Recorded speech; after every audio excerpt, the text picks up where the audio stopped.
शांताकारं भुजंगशयनं पद्मनाभं सुरेशं विश्वाधारं गगनसदृशं मेघवर्णं शुभांगं लक्ष्मीकान्तं कमलनयनं योगीन्द्रविद्यानगम्यं वन्दे विष्णु भवभयहरं सर्वलोकैकनाथम्। ओम नमो भगवते वासुदेवाय नमः। प्रिय भक्तगणों, गुरुवार का संयोग व्रती को 2 गुना लाभ देता है, क्योंकि गुरुवार श्री हरि का दिन कहलाता है।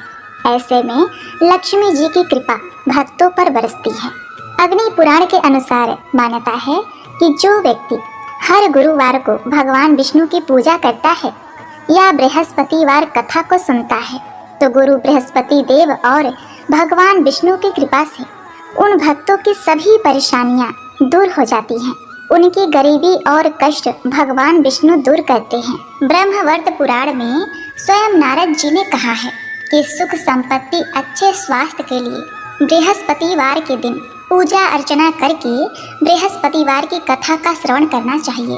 बृहस्पतिवार का व्रत करने तथा व्रत कथा को सुनने से स्त्री पुरुषों के सभी मनोकामनाएं पूरी होती हैं। सुख समृद्धि की कामना रखने वाले भक्तगण इस वीडियो को एक लाइक करके कमेंट में जय हरि विष्णु लिख दीजिए। अब आप श्रवण करेंगे मनोकामनाओं को पूर्ण करने वाली बृहस्पतिवार की पौराणिक कथा। भारतवर्ष में एक प्रतापी और दानी राजा राज करता था। वह नित्य गरीबों और ब्राह्मणों की सहायता करता था। यह बात उसकी रानी को बिल्कुल भी अच्छी नहीं लगती थी। वह न ही गरीबों को दान देती थी, न ही भगवान का पूजन करती थी और राजा को भी दान देने से मना किया करती थी। एक दिन राजा शिकार खेलने वन को गए हुए थे, तो रानी महल में अकेली थी। उसी समय बृहस्पति देव साधु वेश में राजा के महल में भिक्षा के लिए आए और भिक्षा मांगने लगे। रानी ने भिक्षा देने से तो इनकार कर दिया और कहा, हे साधु महाराज, मैं तो दान पुण्य से तंग आ गई हूँ। मेरा पति सारा धन लुटाते रहते हैं। मेरी इच्छा है कि हमारा धन नष्ट हो जाए, फिर न रहेगा बांस न बजेगी बांसुरी। साधु ने कहा, देवी, तुम तो बड़ी ही विचित्र हो। धन संतान तो सभी चाहते हैं, पुत्र और लक्ष्मी तो पापी के घर भी होने चाहिए। यदि तुम्हारे पास अधिक धन है तो भूखों को भोजन दो, प्यासों के लिए प्याऊ बनवाओ, मुसाफिरों के लिए धर्मशालाएं खुलवाओ। जो निर्धन अपनी कुंवारी कन्याओं का विवाह नहीं कर सकते, उनका विवाह करा दो। ऐसे और कई काम है देवी, जिनके करने से तुम्हारा यश लोक परलोक में फैलेगा। परंतु रानी पर उपदेश का कोई प्रभाव न पड़ा। वह बोली, महाराज, आप मुझे कुछ न समझाएं। मैं ऐसा धन नहीं चाहती जो हर जगह बांटती फिरूं। साधु ने उत्तर दिया, यदि तुम्हारी ऐसी इच्छा है तो तथास्तु, तुम ऐसा ही करना। बृहस्पतिवार को घर लीप कर पीली मिट्टी से अपना सिर धोकर स्नान करना, भट्ठी चढ़ाकर कपड़े धोना, हर बृहस्पतिवार के दिन मांस मदिरा का सेवन करना। अपने पति से कहना कि वो बृहस्पतिवार के दिन हजामत बनवाए। ऐसा करने से आपका सारा धन नष्ट हो जाएगा। इतना कहकर वह साधु महाराज वहां से चले गए। साधु के अनुसार कही बातों को पूरा करते हुए रानी को केवल 3 बृहस्पतिवार ही बीते थे कि उसकी समस्त धन संपत्ति नष्ट हो गई। भोजन के लिए राजा का परिवार तरसने लगा। एक दिन राजा रानी से बोला कि हे रानी, तुम यही रहो, मैं दूसरे देश को जाता हूँ, क्योंकि यहाँ पर सभी लोग मुझे जानते हैं, इसलिए मैं छोटा कार्य नहीं कर सकता। ऐसा कहकर राजा परदेश चला गया।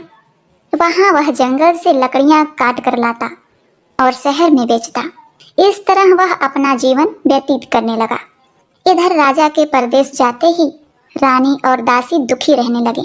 एक बार जब रानी और दासी को 7 दिन तक बिना भोजन के रहना पड़ा, तो रानी ने अपनी दासी से कहा, हे दासी, पास ही के नगर में मेरी बहन रहती है। वह बड़ी धनवान है, तू उसके पास जा और कुछ लेकर आ, ताकि थोड़ी बहुत गुजर बसर हो जाए। दासी रानी की बहन के पास गई। उस दिन गुरुवार था और रानी की बहन उस समय बृहस्पतिवार की कथा सुन रही थी। दासी ने रानी की बहन को अपनी रानी का संदेश दिया लेकिन रानी की बड़ी बहन ने कोई उत्तर नहीं दिया। जब दासी को रानी की बहन से कोई उत्तर नहीं मिला तो वह दुखी हुई और उसे क्रोध भी आया। दासी ने वापस आकर रानी को सारी बातें बताई। यह सुनकर रानी ने अपने भाग्य को कोसा कि जब विपत्ति पड़ती है तो अपने भी साथ छोड़ देते हैं। ऐसा कहकर वह अपने आप को कोसने लगी। उधर रानी की बहन ने सोचा कि मेरी बहन की दासी आई थी, परंतु मैं उससे नहीं बोली, इससे वह बहुत दुखी होगी। कथा सुनकर और पूजन समाप्त करके वह अपनी बहन के घर आई और कहने लगी, हे बहन, मैं बृहस्पतिवार का व्रत कर रही थी। तुम्हारी दासी मेरे घर आई थी, परंतु जब तक कथा होती तब तक न तो उठते हैं और न ही बोलते हैं, इसलिए मैं नहीं बोली। कहो, दासी क्यों गई थी? रानी बोली, बहन, तुझसे क्या छिपाना, हमारे घर में खाने तक को अनाज नहीं था।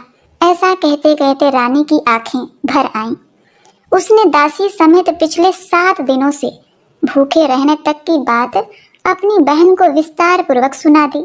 रानी की बहन बोली, देखो बहन, भगवान बृहस्पति देव सबकी मनोकामना को पूर्ण करते हैं। देखो, शायद तुम्हारे घर में अनाज रखा हो। पहले तो रानी को विश्वास नहीं हुआ, पर बहन के आग्रह करने पर उसने अपनी दासी को अंदर भेजा तो उसे सचमुच अनाज से भरा एक घड़ा मिल गया। यह देखकर दासी को बड़ी हैरानी हुई। दासी रानी से कहने लगी, हे रानी, जब हमको भोजन नहीं मिलता तो हम व्रत ही तो करते हैं, इसीलिए क्यों ना इनसे व्रत और कथा की विधि पूछ ली जाए ताकि हम भी व्रत कर सकें।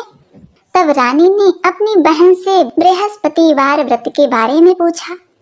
उसकी बहन ने बताया, बृहस्पतिवार के व्रत में चने की दाल, मुनक्का से विष्णु भगवान का केले की जड़ में पूजन करें तथा दीपक जलाएं, व्रत कथा सुने और पीला भोजन ही करें। इससे बृहस्पति देव प्रसन्न होते हैं। व्रत और पूजन विधि बताकर रानी की बहन अपने घर को लौट गई। 7 दिन के बाद जब गुरुवार आया तो रानी और दासी ने व्रत रखा। घुड़साल में जाकर चना और गुड़ लेकर आई, फिर उसे केले की जड़ तथा विष्णु भगवान का पूजन किया। अब पीला भोजन कहाँ से आए? इस बात को लेकर दोनों बहुत दुखी थीं, क्योंकि उन्होंने व्रत रखा था, इसीलिए बृहस्पति देव उससे प्रसन्न हो गए। इसीलिए वे एक साधारण व्यक्ति का रूप धारण करके 2 थाली में सुंदर पीला भोजन दासी को दे गए। भोजन पाकर दासी प्रसन्न हुई और फिर रानी के साथ मिलकर भोजन ग्रहण किया। इसके बाद वे सभी गुरुवार को व्रत और पूजन करने लगे। बृहस्पति देव भगवान की कृपा से उनके पास फिर से धन संपत्ति आ गई, परंतु रानी फिर से पहले की तरह ही आलस्य करने लगी।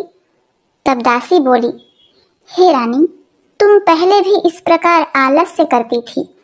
तुम्हें धन रखने में कष्ट होता था, इस कारण सभी धन नष्ट हो गया, और अब जब भगवान बृहस्पति देव की कृपा से धन मिला है तो तुम्हें फिर से आलस्य आ रहा है। रानी को समझाते हुए दासी कहती है कि बड़ी मुसीबतों के बाद हमने यह धन पाया है, इसलिए हमें दान पुण्य करना चाहिए, भूखे मनुष्य को भोजन कराना चाहिए और धन को शुभ कार्यों में खर्च करना चाहिए, जिससे तुम्हारे कुल का यश बढ़ेगा, स्वर्ग की प्राप्ति होगी और पितृ प्रसन्न होंगे। दासी की बात मानकर रानी अपना धन शुभ कार्यों में खर्च करने लगी, जिससे पूरे नगर में उसका यश फैलने लगा। वही इधर एक दिन राजा दुखी होकर जंगल में एक पेड़ के नीचे आसन जमाकर बैठ गया। वह अपनी दशा को याद करके व्याकुल होने लगा। बृहस्पतिवार का दिन था। एकाएक उसने देखा कि निर्जन वन में एक साधु प्रकट हुए। वह साधु वेश में स्वयं बृहस्पति देवता थे। लकड़हारे के सामने आकर बोले, हे लकड़हारे, इस सुनसान जंगल में तू चिंता मग्न क्यों बैठा है?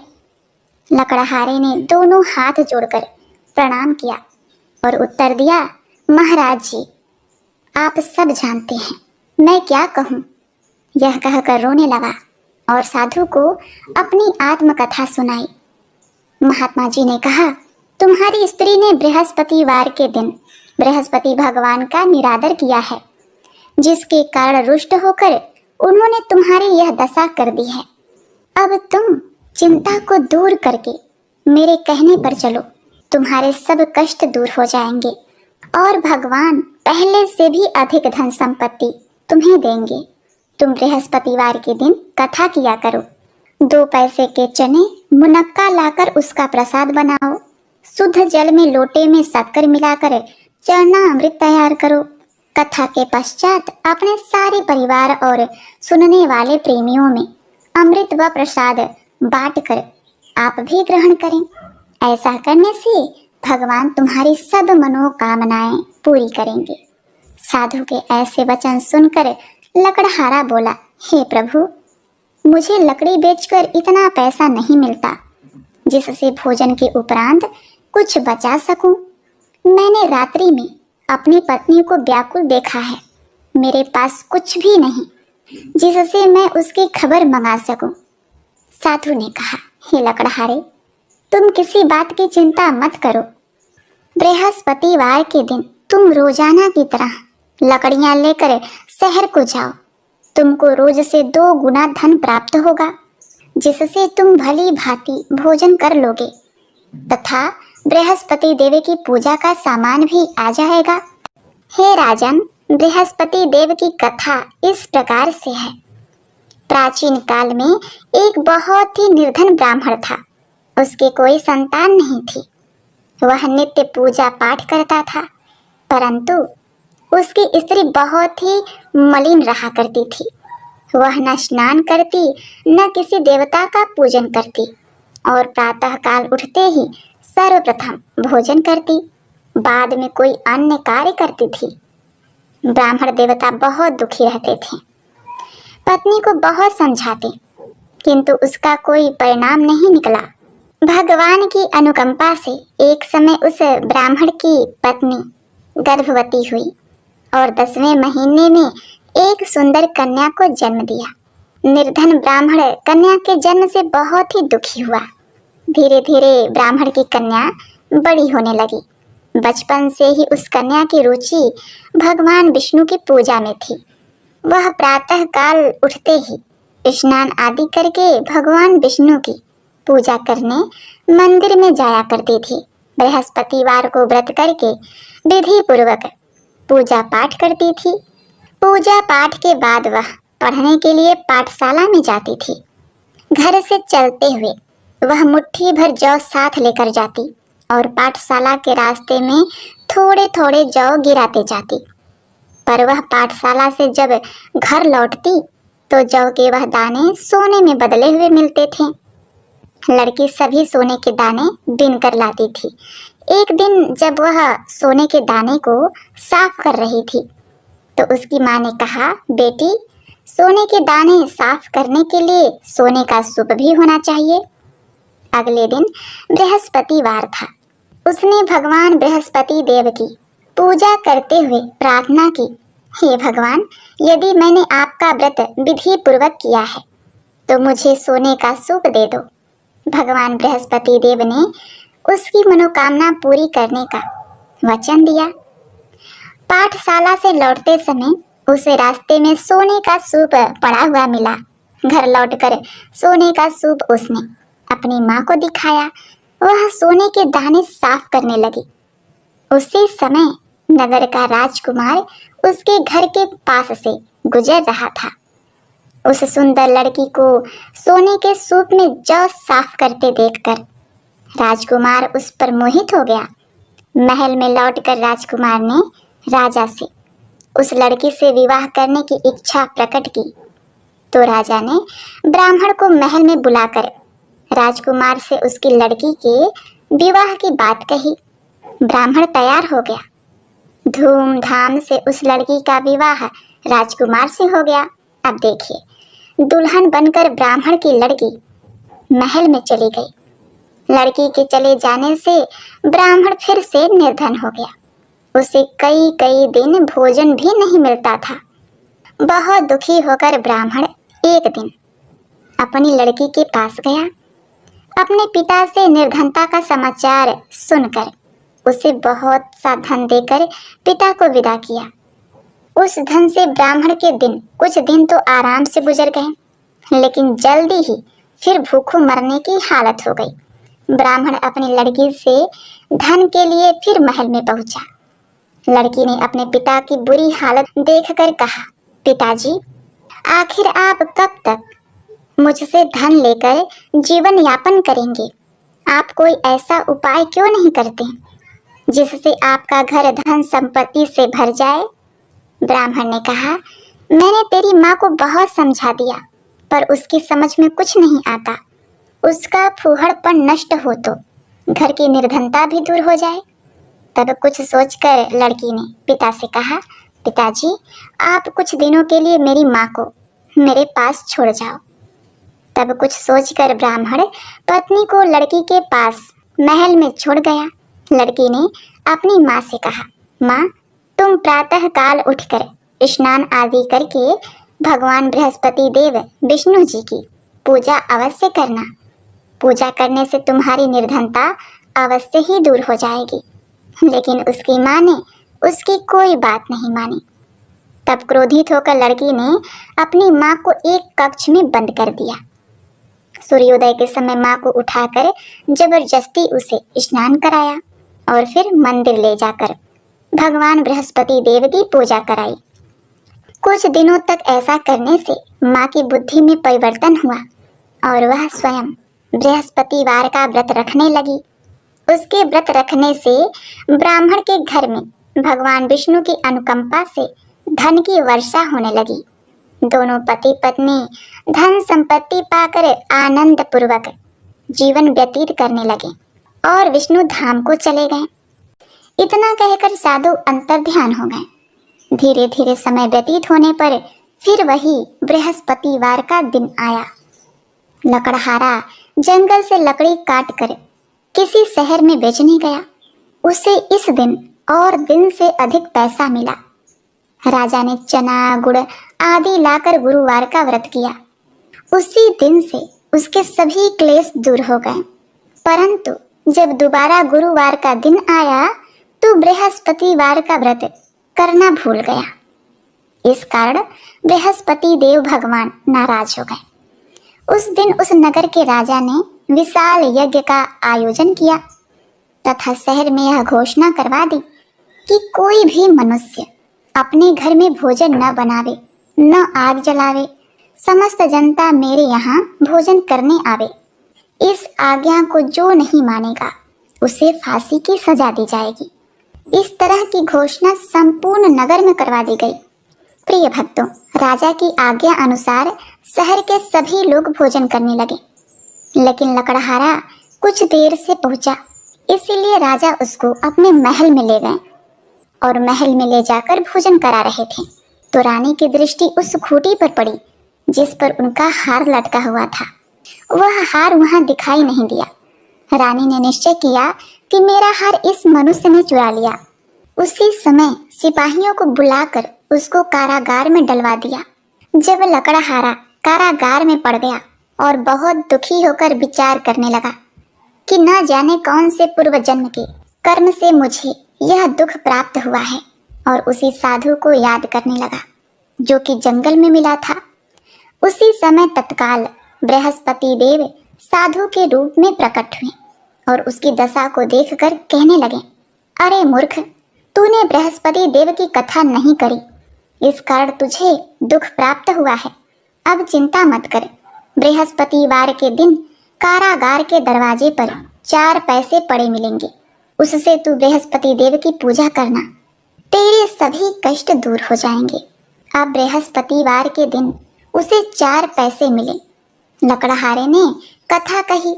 उसी रात्रि को बृहस्पति देव ने उस नगर के राजा को स्वप्न में कहा, हे राजन, तुमने जिस आदमी को कारागार में बंद कर दिया है वह निर्दोष है, वह राजा है, उसे छोड़ देना। रानी का हार उसी खूंटी पर टंगा है। अगर तू ऐसा नहीं करेगा तो मैं तेरे राज्य को नष्ट कर दूंगा इस तरह रात्रि के स्वप्न को देखकर राजा प्रातः काल उठा और खूंटी पर हार देखकर लकड़हारे को बुलाकर क्षमा मांगी तथा लकड़हारे को योग्य सुंदर वस्त्र आभूषण देकर विदा किया। बृहस्पति देव की आज्ञा अनुसार लकड़हारा अपने नगर को चल दिया। राजा जब अपने नगर के निकट पहुंचा तो उसे बड़ा आश्चर्य हुआ। नगर में पहले से अधिक बाग, तालाब, कुएं तथा बहुत सी धर्मशालाएं, मंदिर आदि बन गए थे। राजा ने पूछा, यह किसका बाग और धर्मशाला है?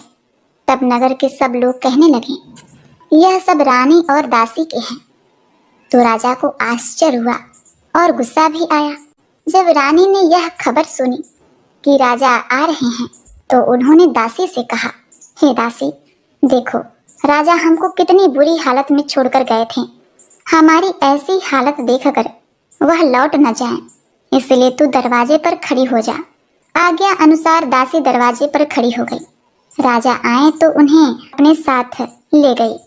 तब राजा ने क्रोध करके अपने रानी से पूछा कि यह धन तुम्हें कैसे प्राप्त हुआ? तब उन्होंने कहा, हमें यह सब धन बृहस्पति देव के इस व्रत के प्रभाव से प्राप्त हुआ है। तब राजा ने निश्चय किया कि सप्ताह में एक दिन जब बृहस्पतिवार के दिन व्रत कथा सुनने से और व्रत करने से इतना फल मिलता है तो मैं प्रतिदिन दिन में 3 बार कहानी तथा रोज व्रत किया करूंगा। अब हर समय राजा के दुपट्टे में चने की दाल बधी रहती तथा दिन में 3 बार कहानी कहता। एक रोज राजा ने विचार किया, चलो अपनी बहन के यहाँ हो आवे। इस तरह निश्चय करके राजा घोड़े पर सवार हो गया और अपनी बहन के यहाँ चलने लगा। मार्ग में उसने देखा कि कुछ आदमी एक मुर्दे को लिए जा रहे हैं। उन्हें रोककर राजा ने कहा, अरे भाइयों, मेरे बृहस्पति देव की कथा सुन लो। वे बोले, लो, हमारा तो आदमी मर गया है, इसको अपनी कथा की पड़ी है। परंतु कुछ आदमी बोले, बुजुर्ग आदमी बोले, अच्छा कहो, हम तुम्हारी कथा भी सुन लेंगे। राजा ने दाल निकाली और जब कथा आधी हुई तो मुर्दा हिलने लगा और जब कथा समाप्त हो गई तो राम राम करके मनुष्य उठकर खड़ा हो गया। ये सब चमत्कार देखकर सभी लोगों ने निश्चय किया कि हम भी बृहस्पतिवार के दिन व्रत करेंगे और कथा का श्रवण करेंगे। आगे मार्ग में उसे एक किसान खेत में हल चलाता हुआ दिखाई दिया। राजा ने उसे देखा और उससे बोले, अरे भाई, तुम मेरे बृहस्पतिवार की कथा सुन लो। किसान बोला, जब तक मैं तेरी कथा सुनूंगा तब तक 4 हरैया जोत लूंगा। जा, अपनी कथा किसी और को सुनाना। इस तरह राजा आगे चलने लगा।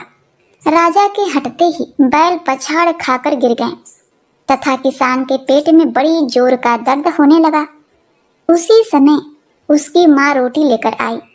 उसने जब देखा तो अपने पुत्र से सब हाल पूछा और बेटे ने सभी हाल कह दिया। तो बुढ़िया माई दौड़ी दौड़ी उस घुड़सवार के पास गई और उससे बोली कि हे राजा, मैं तेरी कथा सुन लूंगी, तू अपनी कथा मेरे खेत पर चलकर ही सुना। राजा ने बुढ़िया के खेत पर जाकर कथा कही, जिसके सुनते ही वह बैल उठ खड़े हो गए तथा किसान के पेट का दर्द भी बंद हो गया। उनकी महिमा सुनकर वह बुढ़िया माई और वह किसान भी बृहस्पति भगवान के भक्त हो गए और उनका पूजा अर्चन करने लगे। अब फिर राजा अपनी बहन के घर पहुंचा। बहन ने भाई की खूब मेहमानी की। दूसरे रोज प्रातः काल राजा जगा तो वह देखने लगा कि सब लोग भोजन कर रहे हैं। राजा ने अपनी बहन से कहा, ऐसा कोई मनुष्य है जिसने भोजन नहीं किया हो, मेरी बृहस्पतिवार की कथा सुन ले। बहन बोली, हे भैया, यह देश ऐसा ही है कि पहले यहाँ लोग भोजन करते हैं, बाद में अन्य काम करते हैं। अगर कोई पड़ोस में हो तो देख आऊं। ऐसा कहकर देखने चली गई, परंतु उसे कोई व्यक्ति नहीं मिला जिसने भोजन न किया हो। अतः वह एक कुम्हार के घर गई जिसका लड़का बीमार था। उसे मालूम हुआ कि उसके यहाँ 3 रोज से किसी ने भोजन नहीं किया है। रानी ने अपने भाई की कथा सुनने के लिए कुम्हार से कहा और वह तैयार हो गया। राजा ने जाकर बृहस्पतिवार की कथा कही, जिसको सुनकर उसका लड़का ठीक हो गया। अब तो राजा की प्रशंसा होने लगी। एक रोज राजा ने अपनी बहन से कहा कि हे बहन, हम अपने घर जाएंगे, तुम भी तैयार हो जाओ। राजा की बहन ने अपनी सास से कहा। सास ने कहा, हाँ चली जा, परंतु अपने लड़कों को मत ले जाना, क्योंकि तेरे भाई के कोई औलाद नहीं है। बहन ने अपने भाई से कहा, हे भैया, मैं तो चली जाऊंगी, पर कोई बालक नहीं जाएगा। राजा बोला, जब कोई बालक नहीं जाएगा तब तुम ही क्या करोगी। बड़े दुखी मन से राजा अपने नगर को लौट आया। राजा ने अपनी रानी से कहा, हम निर्वंशी हैं। रानी बोली, हे प्रभु, बृहस्पति देव ने हमें सब कुछ दिया है, वह हमें औलाद अवश्य देंगे। उसी रात बृहस्पति देव ने राजा से स्वप्न में कहा, हे राजा, उठ, सभी सोच त्याग दे, तेरी रानी गर्भ से है। यह बात सुनकर राजा बहुत ही खुश हुआ। 9वें महीने रानी के गर्भ से एक सुंदर पुत्र पैदा हुआ। तब राजा बोला, हे रानी, स्त्री बिना भोजन के रह सकती है, पर बिना कहे नहीं रह सकती। जब मेरी बहन आवे तुम उससे कुछ कहना मत। रानी ने यह सुनकर हाँ कर दिया। जब राजा की बहन ने यह शुभ समाचार सुना तो उसे बहुत खुशी हुई तथा बधाई लेकर अपने भाई के यहाँ आई। तभी रानी ने कहा, घोड़ा चढ़कर तो नहीं आई, गधा चढ़कर आई। रानी की बहन बोली, भाभी, मैं इस प्रकार न कहती तो तुम्हें औलाद कैसे मिलती। बृहस्पति देव ऐसे ही हैं, जैसे जिसके मन में कामनाएं हैं सभी को पूर्ण करते हैं। जो सदा भावपूर्वक बृहस्पतिवार का व्रत करता है एवं कथा पढ़ता है अथवा सुनता है, दूसरों को सुनाता है, बृहस्पति देव उसकी सभी मनोकामनाएं पूर्ण करते हैं। तो बोलो बृहस्पति भगवान की जय। ओम नमः शिवाय। हर हर महादेव। प्रिय भक्तगणों, श्री सत्यनारायण भगवान की कथा को सुनने के बाद अब आप भगवान श्री सत्यनारायण जी की आरती को सुनते हुए कथा का समापन करते हैं। इसको सुनने के बाद ही कथा पूर्ण मानी जाती है। जय लक्ष्मी रमणा, श्री लक्ष्मी रमणा, सत्यनारायण स्वामी, सत्यनारायण स्वामी, जनपातक हरणा। जय लक्ष्मी रमणा, रत्न जड़ित सिंहासन, अद्भुत छवि राजय, प्रभु अद्भुत छवि राजय। नारद करत निराजन, नारद करत निराजन, घंटा ध्वनि बाजय। जय लक्ष्मी रमणा, प्रकट भये कलि कारण, द्विज को दरस दियो, स्वामी द्विज को दरस दियो। बूढ़े ब्राह्मण बन कर, बूढ़े ब्राह्मण बन कर, कंचन महल कियो। जय लक्ष्मी रमणा, दुर्लभ भील कठारो, जिन पर कृपा करी, प्रभु जिन पर कृपा करी। चंद्रचूर्ण एक राजा, चंद्रचूर्ण एक राजा, जिनकी विपत्ति हरी। जय लक्ष्मी रमणा, वैश्व मनोरथ पायो, श्रद्धा तज दीन्ही, प्रभु श्रद्धा तज दीन्ही। सो फल भाग्यो प्रभु जी, सो फल भाग्यो प्रभु जी, फिर स्तुति कीन्ही।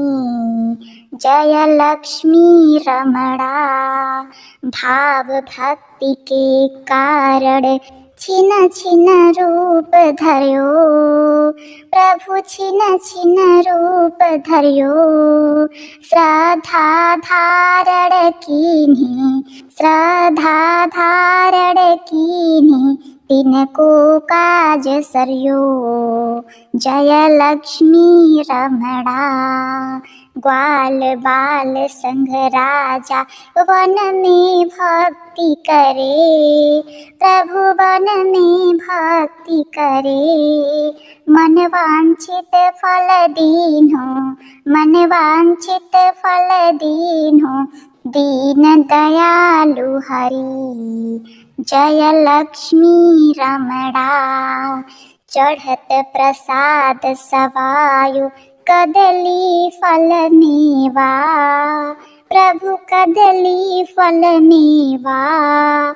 धूप दीप तुलसी से, धूप दीप तुलसी से, राजी सत्य देवा जय लक्ष्मी रमणा।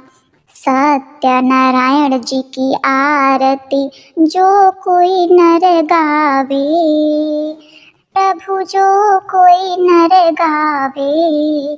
तन मन सुख संपत्ति, तन मन सुख संपत्ति, वांछित फल पावे जय लक्ष्मी रमणा, जय लक्ष्मी रमणा, श्री लक्ष्मी रमणा। सत्यनारायण स्वामी, सत्यनारायण स्वामी, जनपालक हरड़ा जय लक्ष्मी रमणा। ओम भगवते वासुदेवाय नमः। जय श्री हरि। बोलो सत्यनारायण भगवान की जय।